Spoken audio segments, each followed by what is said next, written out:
Diu, fa com un mes i pico que vaig follar sense condó. Puc tenir la sida? Val.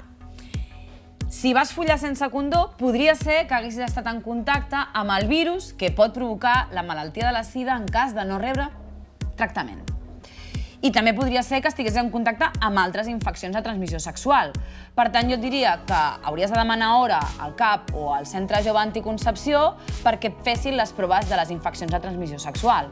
Perquè la prova del VIH sigui fiable, hauries d'esperar-te 3 mesos des de la pràctica sexual sense condó. L'explicació és que ha d'haver-hi un mínim d'anticossos en el teu cos que la prova pugui detectar. Aquest temps se li anomena el període finestra. Si ens féssim la prova abans d'aquests 3 mesos, doncs podria sortir un fals negatiu i no serviria de res la prova que ens hem fet. Resumint, quan parlem d'ITS i concretament del VIH, solem espantar-nos molt i és normal.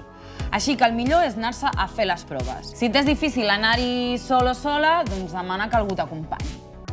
Tens alguna pregunta sobre sexualitat per fer-nos? Contacta amb nosaltres a través de les xarxes socials d'Home i Goig o del telèfon, mail o WhatsApp del Centre Jove d'Anticoncepció i Sexualitat.